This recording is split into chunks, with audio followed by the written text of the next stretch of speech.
everyone. Welcome to this evening's webinar. We're going to just give everyone a couple minutes to join, make sure that your devices are working and your audio is working. In the meantime, I would like to draw everyone's attention to the different resources and engagement tools that are at the bottom of your screen. Feel free to use the blue tool that's the group chat to introduce yourself to everyone else that's here. The green chat is to look up the resources that we have available. And the purple button is a Q&A button. This button is what you will use to send any questions to our presenters. So group chat, feel free to talk to your colleagues, everyone here this evening. Q&A, the purple button, just for our presenters, and we'll be right with you.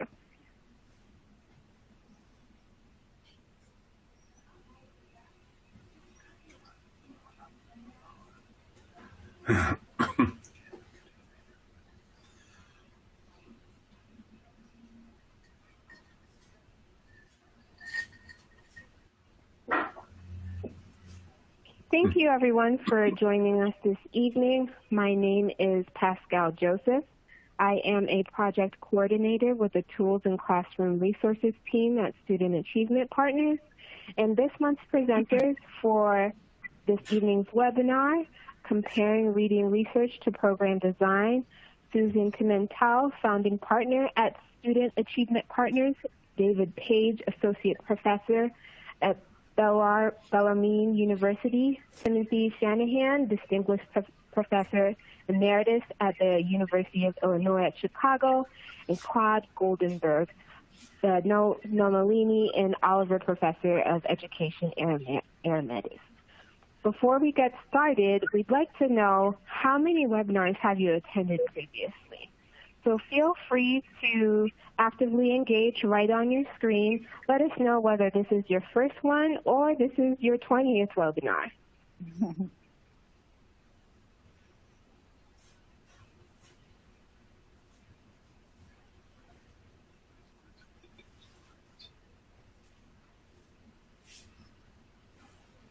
Wow, we have so many first-timers. Welcome. Thank you so much for joining us this evening.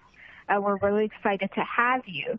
Just a few things about Student Achievement Partners. If you'd like to learn more about us, feel free to contact Jenny Beltramini or Joy Delizo Osborne and complete the survey that's here on your page to sign up with our Core Advocate Connections Network.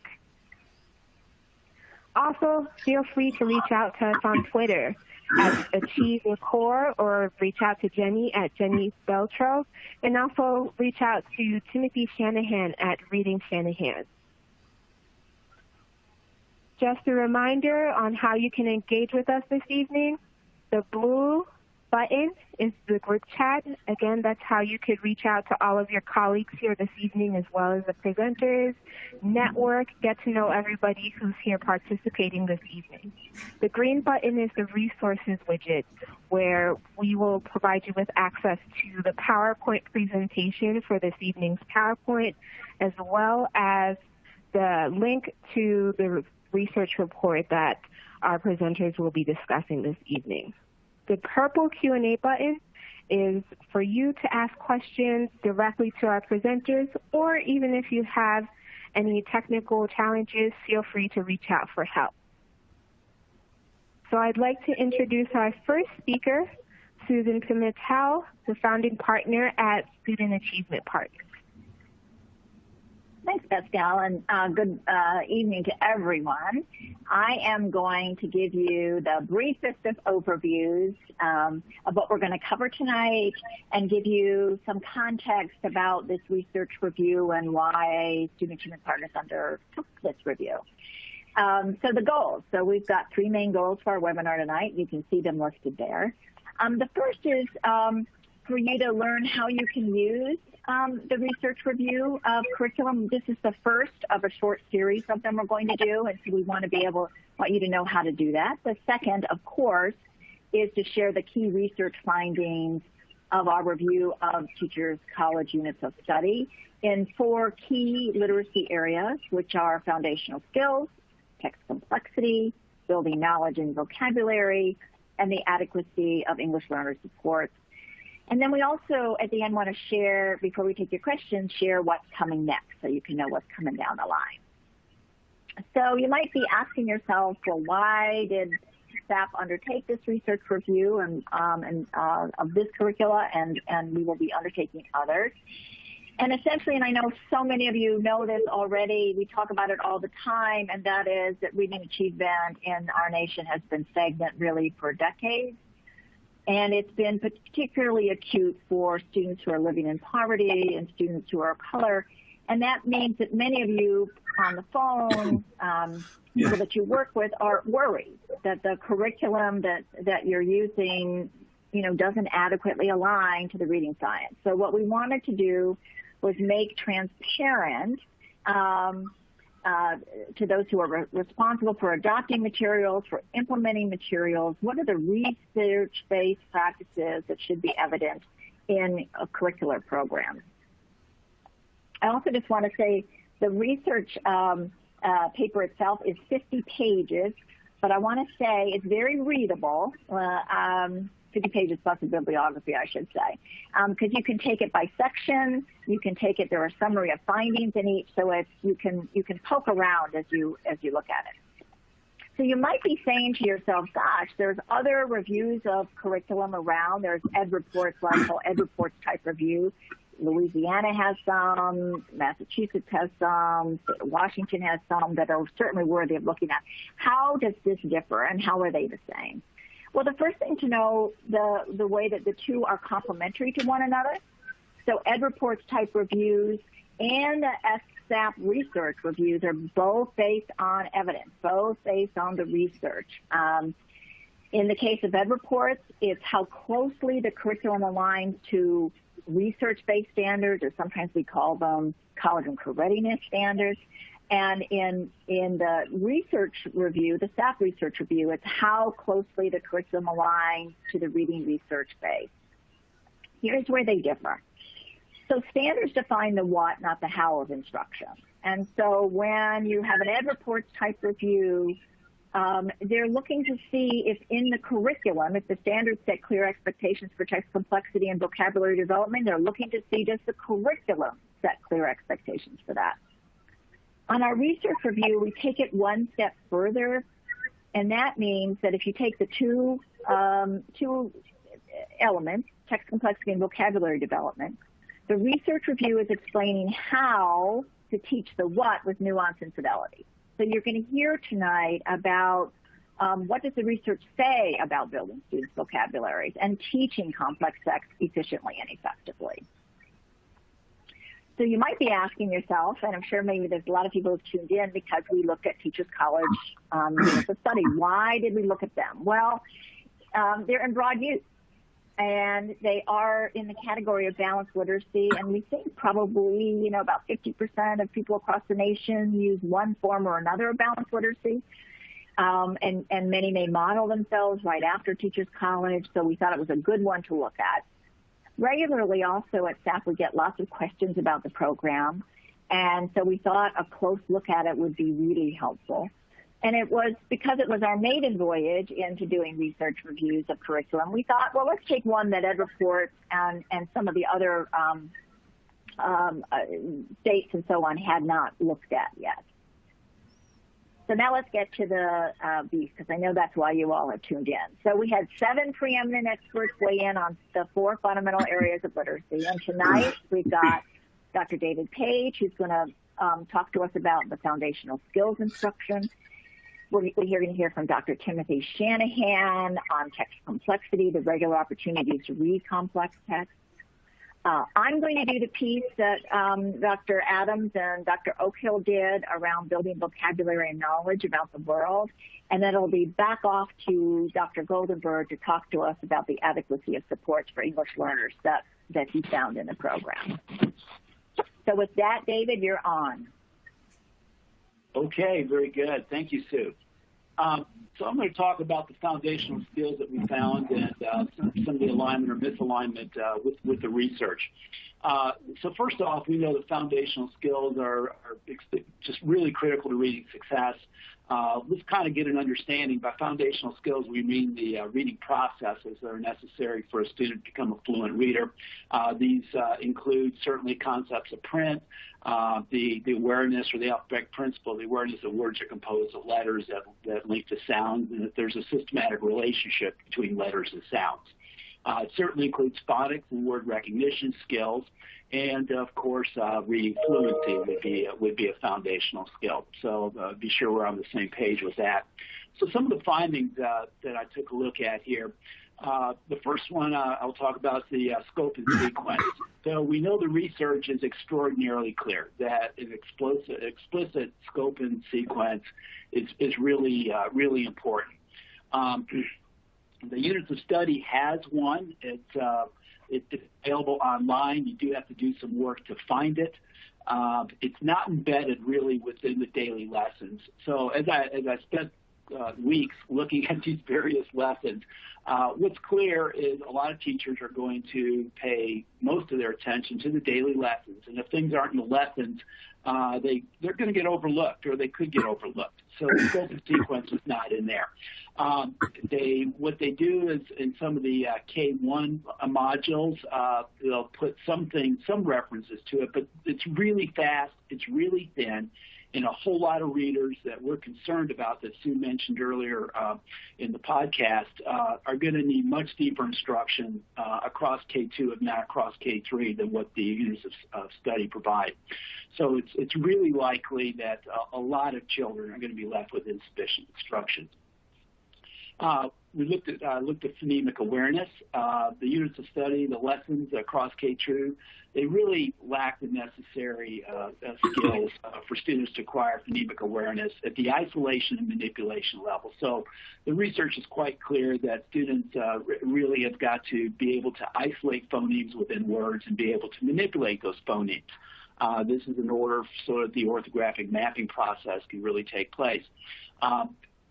This really becomes problematic for children who aren't able to do this. It puts adequate growth with decoding skills in extreme jeopardy, and the program really doesn't provide for all of this. So phonemic awareness, I thought, was really not okay. Developmental spelling, the authors emphasize the teaching of high utility letter features. The assumption within the program is that the learner will fill in the rest. This, again, is not okay. So many of our learners, they need explicit instruction. They need that across the broader scopes and features. The other issue that I thought was a problem was the pace across K1 and early second grade is very fast.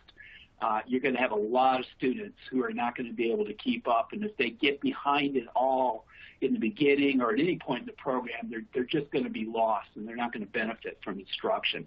So this was quite problematic with the program. There's an emphasis on memorizing words.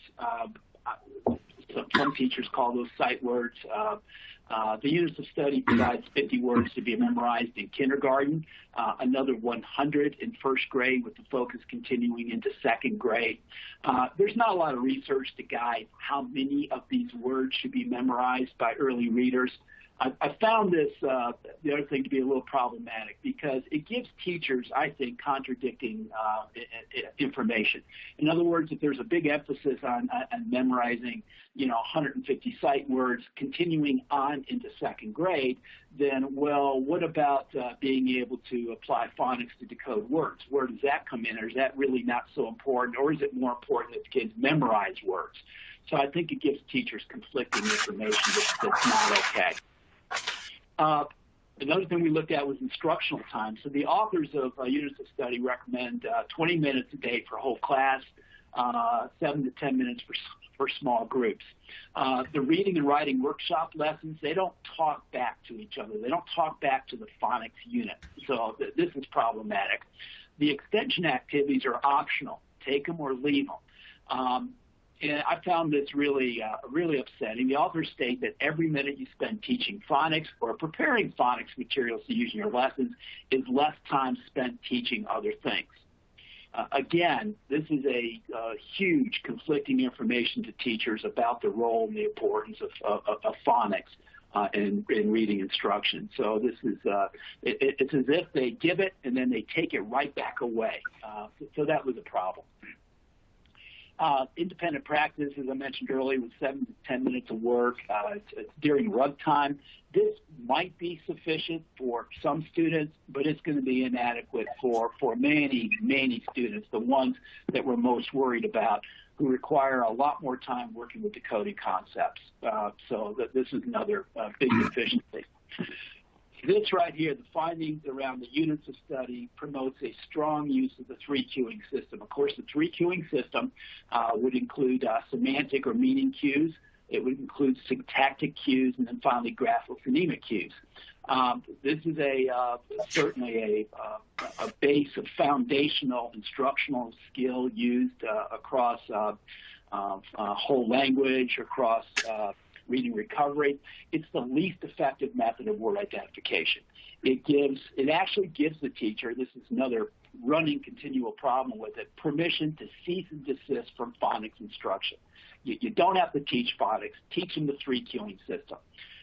So this actually, and it's an extensive use, it's throughout the lessons. It actually does harm because it withholds otherwise efficacious instruction from students by using this less than adequate system. So it reinforces the avoidance of assessments that track decoding and development, and actually, again, gives teachers an out for not really having to learn and become proficient at teaching phonics instruction. This was just really terrible. The role of assessment. So there are assessments buried in the program materials. No part of the daily lessons that teachers are going to use the most really talk about assessment to any extent. Assessments are not positioned as guiding instruction with it. There's little guidance on how to use the assessments and interpret the results. And again, really problematic, this quote that I pulled out of it. In small groups, you launch kids to work in ways that lead to correctness, not to correctness necessarily, but to continual improvement. I just found that another problematic statement. We know that good readers read words correctly. They don't read most of the words correctly. They don't read some of the words correctly. They read all words correctly. And so this idea that telling teachers that it's okay if kids aren't really reading the words correctly, they might get there, but we just want to see a little improvement. Another big problematic thing with this. Findings around differentiation instruction. Because students, they quickly diverge in their rate of reading acquisition. Certainly they've done this in first grade and most likely in kindergarten. Of course, we know students coming in the door at kindergarten can be different. So the differentiation of instruction becomes really important. The unit of studies relies on a whole class delivery method. This means that many students are going to have unmet instructional needs with this. You're going to leave a whole lot of students out of the equation. You're just going to leave them behind with this. So that kind of concludes my major science findings, so I'll turn it over to text complexity. Real quick, I just wanted to remind everyone to please make sure that you're checking your sound systems while you're participating in this evening's webinar, and please make sure that you're muting yourselves during the presentation, just so that no feedback is picking up on your audio and interrupting while our presenters are speaking. Sorry for interrupting, Tim. Go right ahead. Thank you. Hi, I'm Tim Shanahan. Welcome this evening. Sorry that we can't see you all face to face, but certainly happy that you're all safe and I hope comfortable this evening. I'll be talking about the aspects of teaching text complexity in this program. Certainly the texts that are used to teach reading are important. Research has shown that they have an influence on everything from the kinds of words that kids come to be able to recognize to the kinds of content that they know. A review of a traditional program would focus heavily on what was in the specific books that the boys and girls were going to read. We might look at the lexile levels or the phonemic levels of the texts and do a content review and so on. That's difficult and not entirely appropriate with units of study because it really doesn't include any specific books. I know when the review came out, we got some responses from the group that put the program together saying that this was a criticism of the idea of having kids read different books, and it isn't really a criticism of that as much as an acknowledgement that a school that were to adopt this program won't really know which books the kids are going to read and won't get to see the variation that's possible in this program. Essentially, units of study is built around lessons that have a few anchor texts that are actually read to the students, and it recommends the purchase of a library of books, though none of that is actually required. Even the anchor books, the teacher's guides point out that teachers are perfectly free to use completely different books if they choose to. The fact that there aren't specific books in the program certainly means that each teacher's classroom is likely to look pretty different when it comes to the text complexity demands of units of study. And of course, even if all the teachers bought exactly the same libraries, because the books that the students read are actually books that they select, each child will really have a very different set of experiences in this program. What that means, of course, is that depending on the child and the specific selections that they make, there's no guarantee that any student will actually be exposed to a powerful collection of readings. So in this review, I didn't go through and evaluate each of the texts and try to take a measure of each.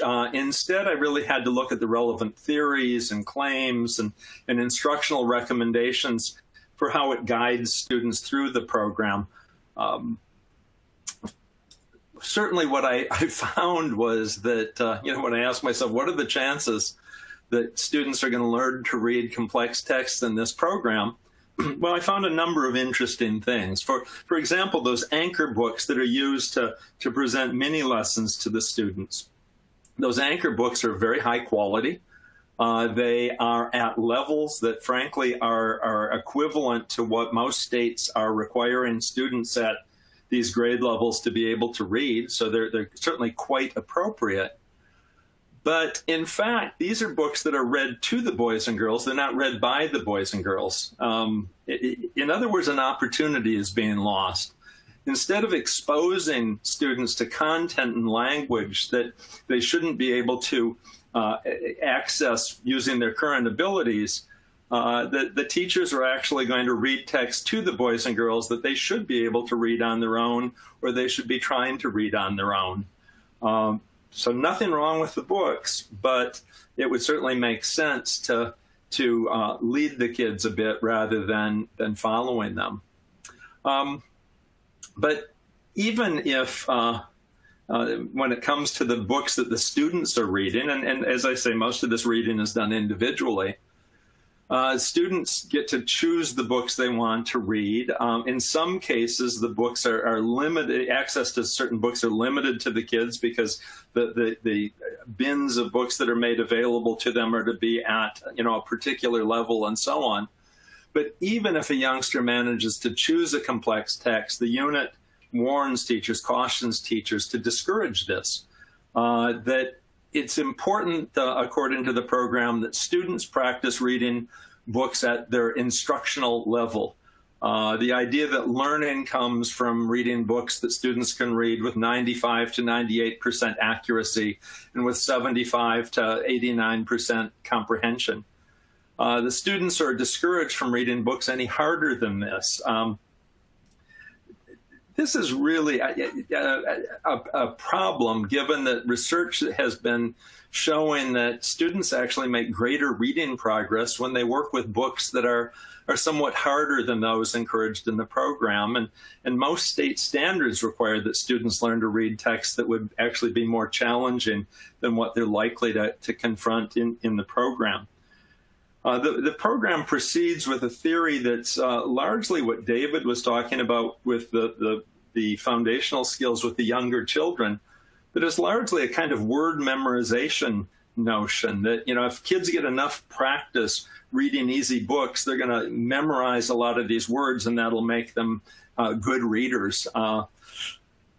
Again, research hasn't been terribly supportive of that, and in fact has suggested that when kids are in more challenging books, they actually can do better. So the instructional advice that's being given is really counter the research. And in fact, it's even counter some of the other programs that are on the market that take similar or overlapping approaches. Some of those programs will advise that if a youngster languishes too long at a particular level without making progress, that you ought to move them along anyway, so that they don't fall too far behind. But this program doesn't give that kind of advice. In fact, just the opposite. Now, the units do include mini lessons that show boys and girls how to make sense of certain aspects of the text. And some of these lessons are actually quite good. There's some group work, a small amount, and there's occasionally, other learning activities that are recommended beyond the individual work. But most of the program is spent with students either reading a substantial amount in the classroom on their own, and reading a substantial amount at home on their own, and then engaging with the teacher in individual reading conferences of 1 to 3 minutes long. Now, of course, if a teacher has hundreds of books in the classroom, as is advised in the program, and the boys and girls get to pick whichever books they choose to read, you end up with a situation that the teacher's guide admits teachers are likely in many instances not to know very much about the books that the students are trying to read. What's advised in those circumstances is again, the teacher's guides suggest that isn't a big problem. You can ask general questions like, how's it going? And is it making sense? And tell me about your book and those kinds of things.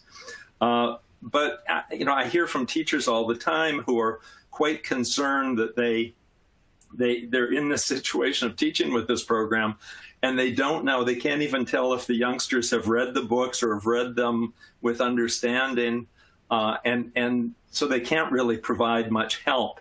Again, what research would suggest is that teachers can give guidance that can actually help kids to make sense of text and to make sense of the language that they're dealing with and the academic vocabulary and so on, that can actually scaffold their success with the books. But that only makes sense if the boys and girls are actually working with books that the teachers have enough knowledge and insight into that they'd be able to provide that kind of help. And so overall, we look at this and say, there's certainly a chance that some boys and girls are going to make some really wise choices and might even ignore the teacher's discouragement when they're telling them not to try harder text. And those students might stretch themselves and get to come to terms with more sophisticated content and demanding language and so on. But there are also a number of boys and girls who very well might never make those choices, and that the program isn't going to encourage to do so, and in fact might even discourage them if by accident the kids were to make such a choice. It's hard to imagine how especially those lowest readers are going to make great progress in that kind of a situation. And with that, I'm going to turn it over to Sue. Thanks, Tim. And as I said earlier, that I was going to give you some of the highlights of Dr. Marilyn Adams and Dr. Jane Oakhill, who looked at building vocabulary and building knowledge. So their review really follows on Tim's findings. They did it quite independently, but for some of the same reasons, they found that the units of studies fell short on building knowledge. So why is that? What is it that they found? Well, it goes back to what Tim was talking about in terms of students frequently reading different books of their own choosing and limited to their own current comfort level. So why did that matter? It matters because students are reading text largely without regard to the topic of the mentor text. Remember, the mentor text is the one that the teachers read aloud to the student that Tim said was of high quality. And then the students go off to choose a book based on sometimes the lesson that's being given. So, for example, how does a character change through a text? And then students go off and they're limited to their just right level, and they go pick a book. But you could have 30 kids in a class picking 30 different books, and they aren't connected to the mentor text. So what happens then is it's really hard to build any knowledge. We talk about building knowledge where students are reading several texts on a topic. What's really positive about the program is that students are reading daily, so that's a really good news. But as Tim suggested, if students are reading below grade level, it means that the text they got won't have the vocabulary that they need, won't be at the level that they need. The syntax won't be at the level that they should be working with syntax on, and that means that the concepts they're reading about, because the vocabulary and the syntax together create the concepts, and you can't do that with simplified text with simplified vocabulary. So what happens then is that this the promise of independent reading opportunity, which is great that they're reading daily, but it doesn't end up with into building knowledge, because all students are reading different texts, so there isn't a social building of knowledge together around a topic, around a mentor text, around the anchor text, and then students are off reading in their own text. And remember also what came up in Tim's piece is that it's, I'm not sure how teachers do this. So some of you may be units of study teachers that each student's reading a different book, and how can you know all the books, and how can you know them well? And so the kinds of questions you might ask are those more basic questions that don't get into really what was it that the author was talking about, was teaching you, and the students were to be learning. So as they fall short on building knowledge, because you can imagine that vocabulary is how we explain and learn what we know, so you can understand the very close connection between building knowledge and building vocabularies.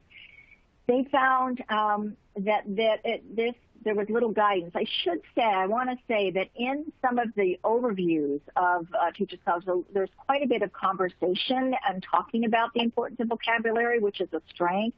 But when you get into the lessons, it doesn't show teachers how to do it or give them the strategies they should be using. And again, it is hard. Why is it hard? Because all students are using different books. They're reading in different books. The teacher can't, that's very hard, it would seem, to figure out what vocabulary students should be learning. And you can imagine that what happens is, if even though these are at a comfort level, so they're at sort of a just right level for students, you won't know if they skipped over a word, and it could be a really important word. And you won't know that unless you have a way of capturing that, and you know what are the important words in each text a student is reading. Because they don't have, every students are all reading all different books. You might have some partners and pairs reading books together, but you don't have the same level of teacher support required to build their knowledge of unfamiliar words. And then they took another look, because it's through reading, certainly, that one learns a lot of words. But they looked to see that there was insufficient support for other vocabulary strategies. So attention on core meanings. What we looked at there was some dictionary use, because one of the things that the research shows is that if students understand the core meaning of a word and have a glossary that shows them if they don't know, or they can go look it up, then when they look at the word in context, they can see how that meaning is shaped by the sentence and by the context. There isn't a lot done with sort of similarities and differences in the meanings of sort of near synonyms, so that students begin to, if they know one word, then they begin to think about, if the word look doesn't quite mean the same thing as, say, peep, stare, glare. Those have sort of very different meanings, but they're all about looking. And so there's a way that really wasn't handled. And then the notion of morphology, where students are taught, there was a little bit of that, but it wasn't significant enough, and there were some troubling aspects of the morphology study that was recommended there. So all in all, the findings from Drs. Adam and Oakhill was that they loved the love of reading, they loved the reading practice, but they felt that it missed tons of opportunities to build students' knowledge and vocabulary. And with that, Claude, you're on. Thanks, Sue. Good evening, everyone. You've been subjected to quite a bit of information coming your way. I'm going to try to be brief. I'm monitoring the questions, so if my audio isn't very good, or you have trouble hearing me, or I'm speaking too quickly, please put something in the question box and I will try to adjust. My name is Claude Goldenberg. I was up until a couple of years ago at Stanford, and I'm very, very happy to be here with you. I hope you're finding this as informative as I am. I was asked to take a look at the units of study with respect to the support they provide for English learners. So I want to begin sort of with a top-down approach and share with you my perspective on what the key points are that you need to keep in mind in teaching English language learners. And there are basically four. The first one is that the foundation for effective literacy practice for English learners is the same as effective literacy practices for non-ELs. Now, when I talk to teachers, sometimes this is a big shock, and sometimes it's, what else is new? The fact is that before being ELs are kids. They're little humans, or they're big humans, and they share a lot of commonalities with the rest of the human race as far as how to facilitate and promote their learning. So even though they do have language as a challenge because they don't speak English fluently, they have to learn the same sorts of things that proficient English speakers have to learn, or the kids who are learning in their native language have to learn in order to become literate. So the foundations are really quite similar. Now, at the same time, as this will not come as a surprise to anyone, English learners learning to read in English face a dual challenge. They have to learn to read in a language they're simultaneously learning to speak and understand. As a result, they need additional supports. Third, teachers of ELs also need additional supports. It's a bigger challenge for the students, and it's a bigger challenge for the teachers. And finally, all of the above will be far more effective if it's done in a structured and systematic way that is clear, concise, and comprehensive. And so just to anticipate my punchline, what I found, as did my colleagues in the other areas, is that the Teachers College units of study really come short in all four respects. Let me turn to each of them one by one. First of all, the foundation of effective literacy practices for English learners is the same as effective practices for non-English learners. Now, we've already heard from David and from Tim and from Sue, primarily from David, because he was really talking about the foundational skills. The foundational skills being the ones that are essential for efficient application of the sound symbol mapping system. In other words, learning to read and write essentially involves learning that speech can be turned into writing and writing can be turned into speech. Sort of boiled down, that's what it's about. And phonological awareness, phonics, and fluency are fundamental. There's a reason they're called foundational. They're absolutely fundamental for learning to read, particularly in an alphabetic language. There's also vocabulary. There's also comprehension, as you heard from David and others. And in addition, students need ample practice. They need opportunities to engage in meaningful and motivating reading and writing. All students need this. Now, English learners face a challenge, a dual challenge, because they have to learn to read and write in a language of simultaneously learning to understand. So they need additional supports. They're learning English literacy while learning to speak and understand English. It's necessarily more complex, but they have to learn the sound symbol, the alphabetic system to become literate. Now, they can make very good progress with structured and systematic instruction. In fact, some studies suggest that even very limited English proficient students can make progress almost as good as that of English proficient students if they're given a structured and systematic program. They have to learn the vocabulary as they learn the system, and they also need separate English language development, emphasizing oral English, but also reinforcing text connections as possible. Some programs, such as the Teachers College units, try to merge the two. They say you can teach literacy while you're teaching ELD. You can certainly support ELD as you teach literacy and vice versa, but there's also a need for separate English language development that specifically emphasizes oral English, reinforcing the text connections, but really focusing on oral language proficiency, speaking and understanding.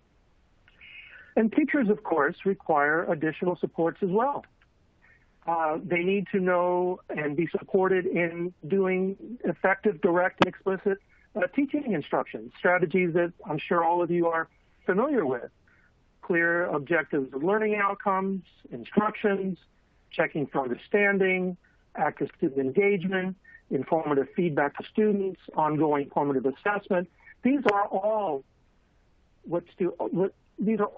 elements that all students need in effective instruction. But then English learners need additional supports. Sometimes these are called sheltered techniques. Different parts of the country, they're called different things, but they're additional supports. For example, these students are aided by visuals, graphic organizers, videos, physical activity and presentation. Some of you are familiar with the different activities that ELs can engage in. They're supported by encouragement and support for verbal participation. Many of you, I'm sure, are familiar with sentence frames. There's primary language support, such as brief translations and cognates are useful. They're very clear and very explicit instructional language is very useful. Teachers need to moderate their rate of speech depending on the language proficiency. But all students need well-organized and sequenced curriculum, and particularly for English language learners, they need embedded supports that are specific to lesson activity content. And what do I mean by that?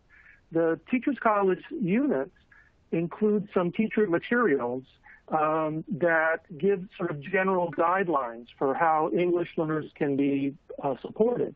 But as you actually go through the units themselves, through the actual teacher guide and the things that the materials that teachers are given to support their instruction, there's literally no embedded support suggesting how to support students in specific lessons and specific activities. And that sort of contextualized support is extremely important, but completely missing from the units of study. So just to summarize, the problem with the units is really threefold. First of all, they don't provide adequate materials and instruction for the development of English learners' foundational literacy skills, just as they don't for students in general.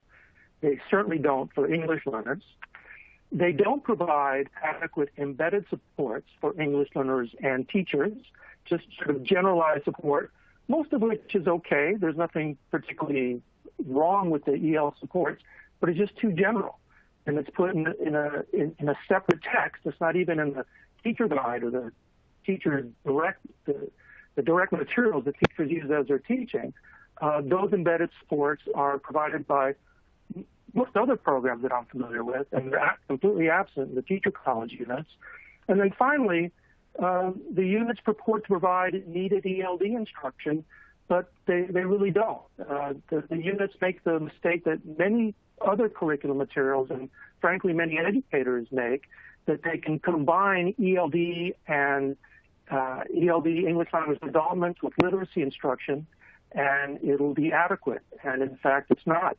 Additional augmented ELD instruction is important alongside and in conjunction with the literacy instruction that is provided. And with that, it's back to Sue.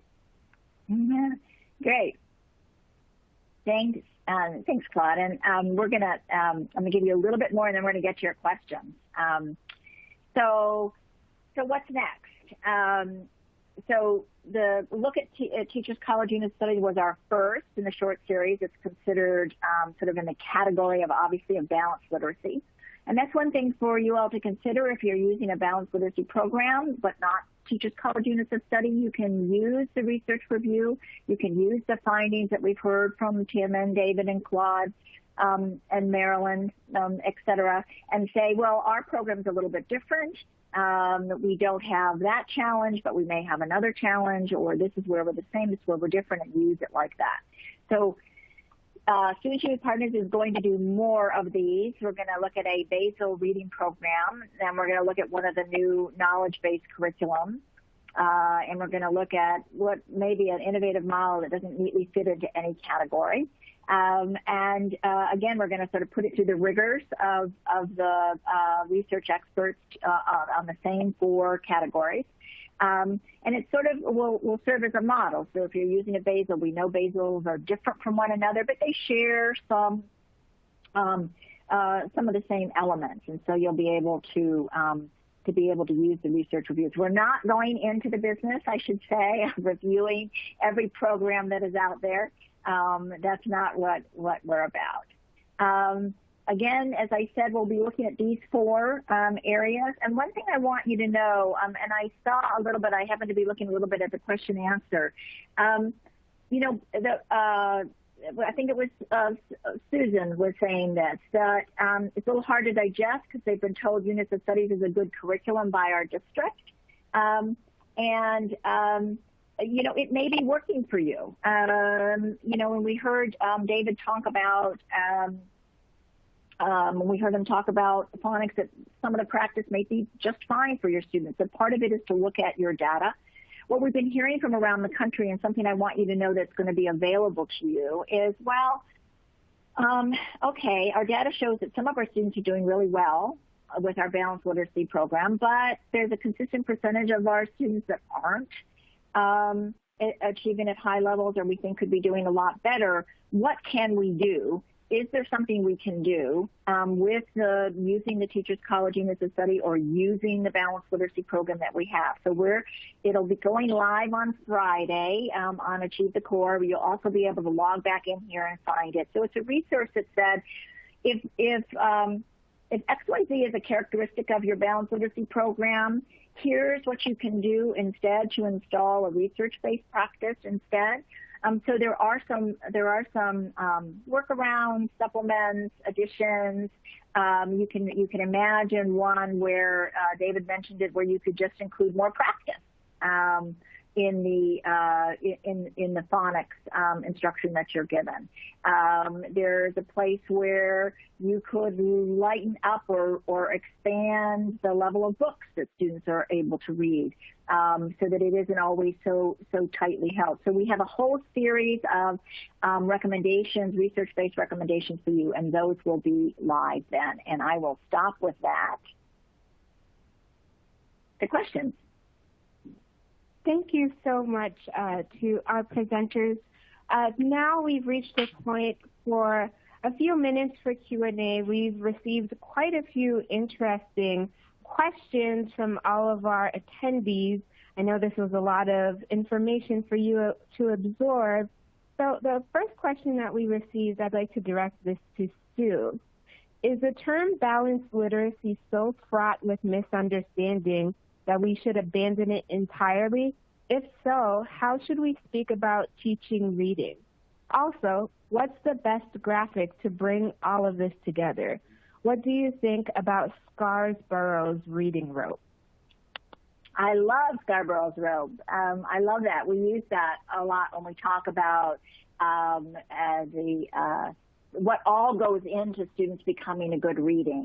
I'm not here to rename something. I think that here, what I think a program needs to include, whatever you name it, and whether that's balanced literacy or Basel or a knowledge-based program or one that's sort of you can't sort of put into a category, is that we want them to be sort of strong, systematic, foundational skills and fluency. We want there to be regular practice, and this is all students. I saw many of the questions coming in around complex text, and what do we do about that? So I know there'll be some questions there that people have, or what do we do? Because they're hard for students, and they are hard, but that's a really important part, and the research shows, as Kim says, that regular practice with complex text actually promotes student achievement, doesn't hold it back. And then you're also looking for building knowledge and vocabulary.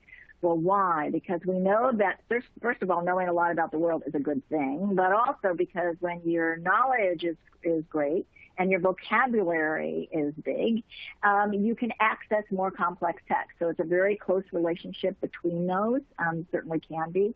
And then obviously making sure that we give English learners access to the core content in ways that they can achieve. So I'm not sure we need a new name for something, but I think that you have to look for those elements in any program that you have. Thank you. Sue, if I could just jump in. I thought about labels a lot and how these labels sometimes get, distorted or hijacked. So I agree with Sue that I wouldn't get hung up on labels. But if you need a label, it seems to me that what we're going for is comprehensive and systematic.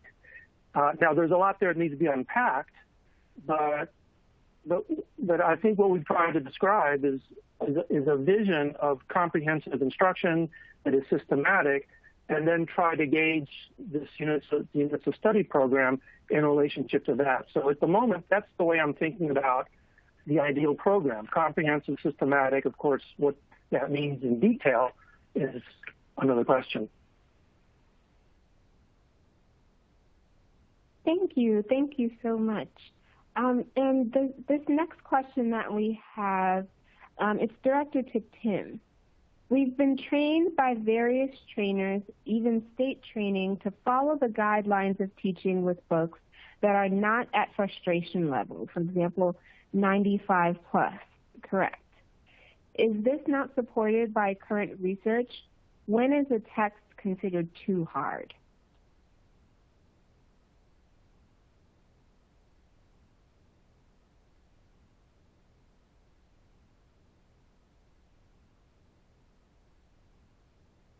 Kim, are you on mute? Sorry, I'm back.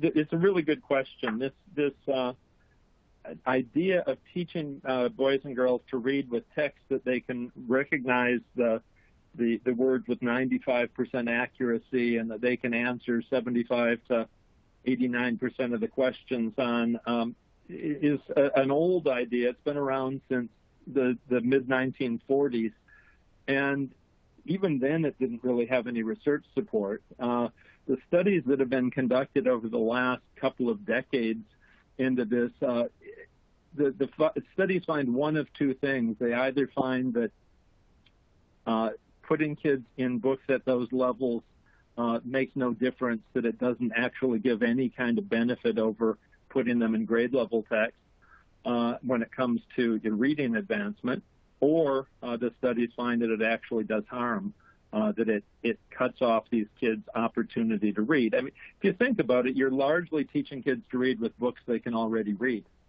And if they can already read them, your instruction isn't going to help very much in most cases. And so, no, the research is at this stage, I would say it's overwhelming that limiting kids to books at those levels is a big mistake.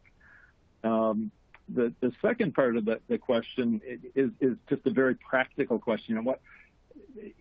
Theoretically, there's almost no amount of distance between the book and the youngster that somebody couldn't theoretically bridge through instruction. But in practical terms, when you're in a classroom and you have a number of kids and they're at different levels and there are other kinds of challenges going on, maybe, some of these kids are struggling with English and so on and so forth. You've got a lot of things going on. That's going to limit, the degree to which a teacher would be able to sufficiently scaffold. But certainly, most kids should be spending at least some of their reading instruction time on a pretty much a daily basis, where they're actually working with grade level text in, say, grades 2 through 12. And that obviously isn't happening in a lot of places, and I think it's holding a lot of boys and girls back. Thank you, Tim. Thank you. And we have another question that we received. This one's for David. What is leading to teachers' resistance to teaching phonics? Yeah, that's a really good question. I think it's a number of things. I think teachers in their teaching education programs or certification programs have been taught, other methods that they have come to subscribe to. So it's part of what they believe is effective reading instruction. I think a second factor would be that teaching phonics, it requires some technical knowledge. It requires some skills.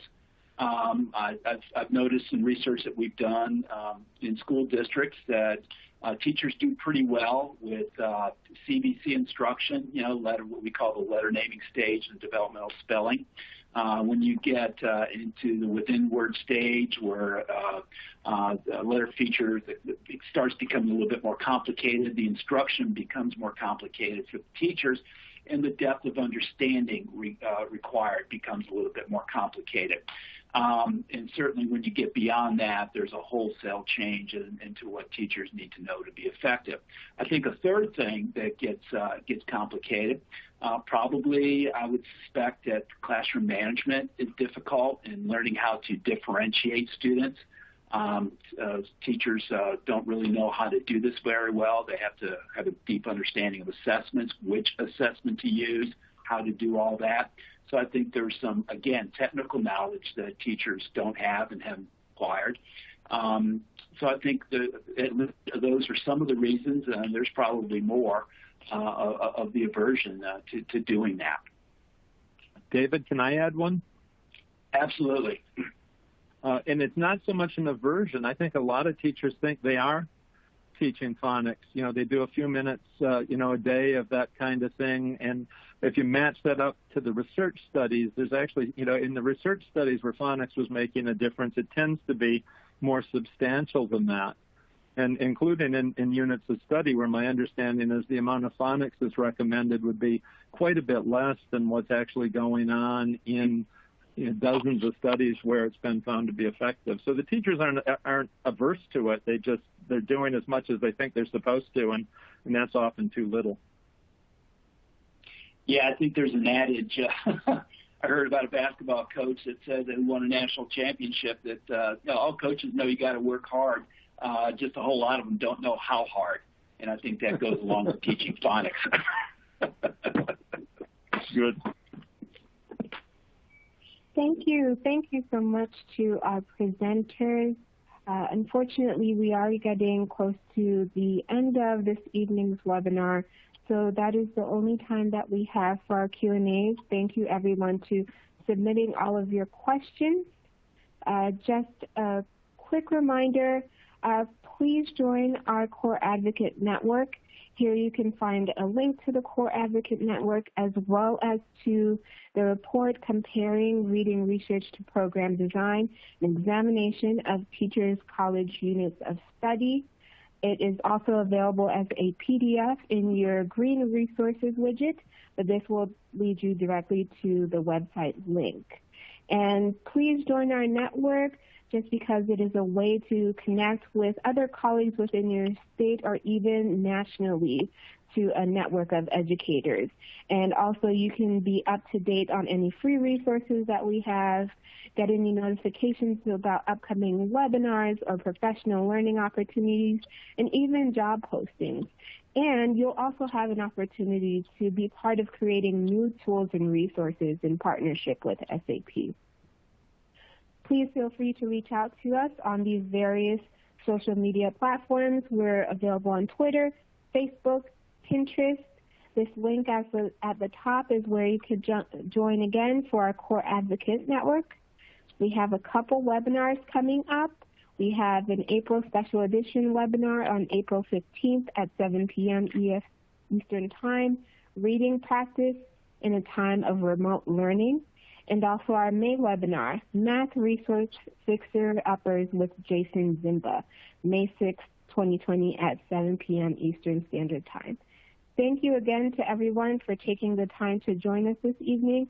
We hope you come back and have a great evening. Thank you. Thank you.